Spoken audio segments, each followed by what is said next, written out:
Hello guys, स्वागत है आपका न्यू खाना क्लासेस में। तो आज अपना पाठ योजना 3rd है, तो स्टार्ट करते हैं।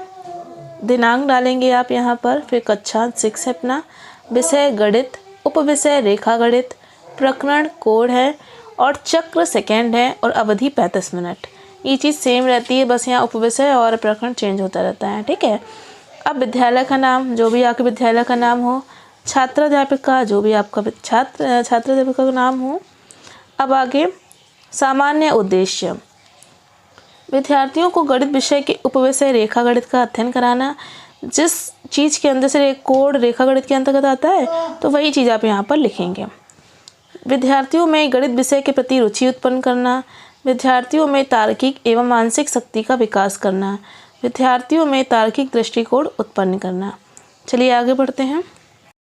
विद्यार्थियों में रचनात्मक शक्ति का विकास करना, विद्यार्थियों को दैनिक जीवन में प्रयुक्त होने वाली वस्तुओं से अवगत कराना।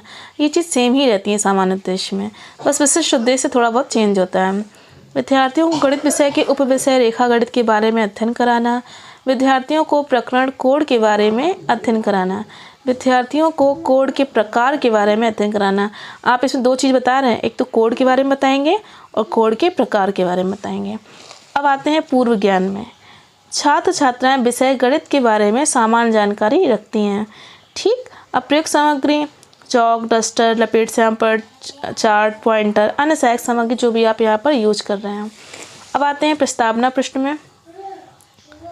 क्रम संख्या, छात्राध्यापक क्रियाएं और छात्र क्रियाएं। यहाँ छात्रा क्रियाएं भी आप लिख सकते हैं, ठीक है। अब पहला है, इसमें मिनिमम 4 क्वेश्चन होने ही चाहिए कि प्रस्तावना पृष्ठ में, ठीक है। अब देखिए पॉइंट यहाँ लगाएंगे, बोलेंगे इसे क्या कहते हैं, तो बच्चे बोलेंगे बिंदु बोलते हैं। फिर आप 2 पॉइंट लगा के एक लाइन खींचेंगे, आप पूछेंगे कि 2 बिंदुओं को मिलाने वाली कौन सी आकृति बनती है, तो बच्चे बताएंगे रेखा खंड बनती है। अब आप ऐसे चित्र बनाएंगे तो पूछेंगे कि 2 रेखा खंडों को मिलाने पर जो एक दूसरे को एक बिंदु पर काटते हैं उसे क्या कहते हैं। जैसे एक रेखाखंड ये था, एक रेखाखंड ये था, इन दोनों के बीच में जो बना है इसको क्या कहते हैं, तो बच्चे बताएंगे कोड। अब कोड के बारे में आप क्या जानते हैं, तो बच्चे नहीं जानते होंगे, कुछ बच्चे थोड़ा बहुत जानते होंगे तो वो आपको बताएंगे। तो आप बच्चों से बोलेंगे तो हम आपको आज कोड के बारे में बताएंगे। अब आते हैं उद्देश्य कथन में।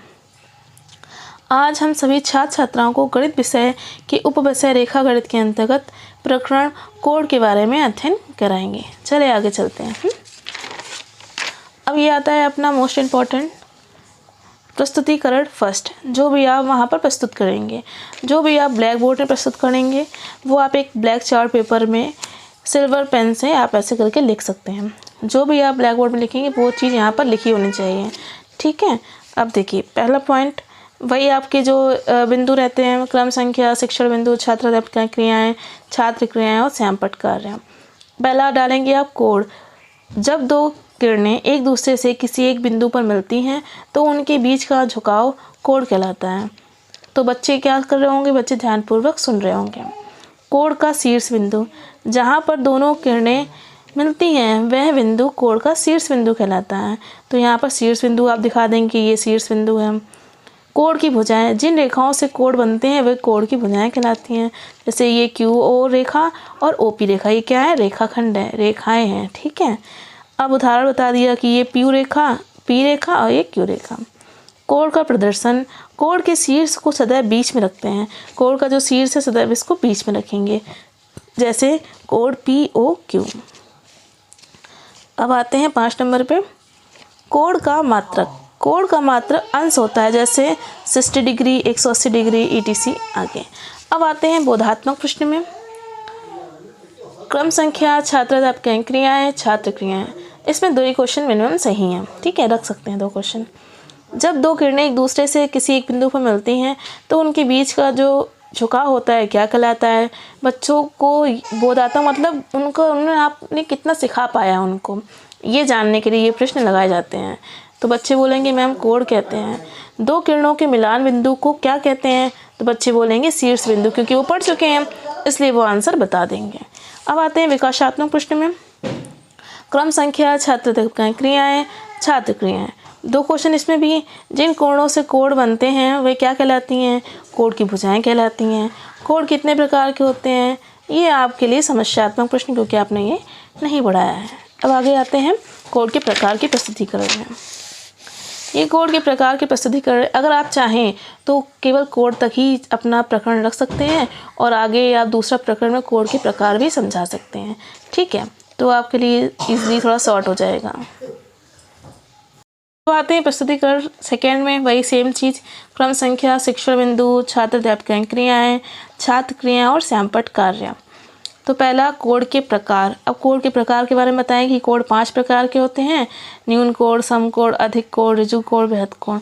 और छात्र छात्राएँ जो होंगी वो सुन रही होंगी, और यही चीज़ जो आप इसमें लिख रहे हैं वो चीज़ आपको ब्लैक बोर्ड पे लिखनी पड़ेगी, कि बच्चे छोटे छोटे हैं, वो आके बोल के नहीं लिख पाएंगे, गलत लिख कर देंगे, है ना। तो आपको वो देख कर लिखेंगे, इसलिए आपको यहाँ ब्लैक बोर्ड में लिखना पड़ेगा। अब आते हैं न्यून कोड में।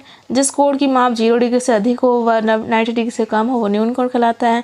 ऐसे सम कोड, अधिक कोड, ऋजु कोड, बृहत कोड के बारे में आप बच्चों को समझा देंगे। ठीक है, अब आते हैं बोधात्मक प्रश्न में।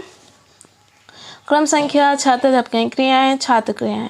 पहले 2 क्वेश्चन इसमें भी रहेगा कि जो कोड 90 से कम हो और 0 डिग्री से अधिक हो वो कौन से कोड कहलाते हैं। बच्चे पढ़ चुके हैं तो बच्चे बता देंगे कि मैम न्यून कोड कहलाते हैं।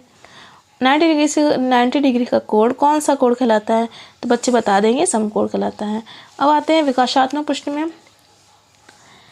क्रम संख्या, छात्र अध्यापक क्रियाएँ, छात्र क्रियाएँ।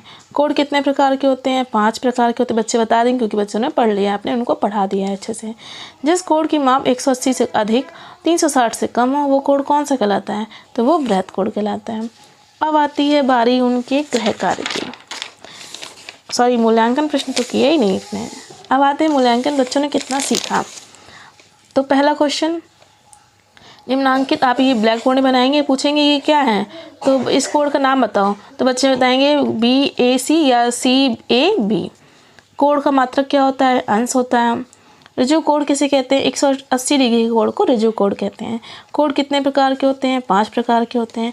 अब आते हैं अंतिम कथन में। यहाँ से अपना प्रकरण खत्म हो जा रहा है, ख़त्म होने के उस लाइन पे ही है। आज हमने सभी छात्र छात्राओं को गणित विषय के उपविषय रेखा गणित के अंतर्गत प्रकरण कोड के बारे में अध्ययन कराया। अब आते हैं गृह कार्य में। गृह कार्य में मिनिमम 5 क्वेश्चन होना चाहिए, है ना। कोड किसे कहते हैं हम? कोड का मात्रक लिखिए।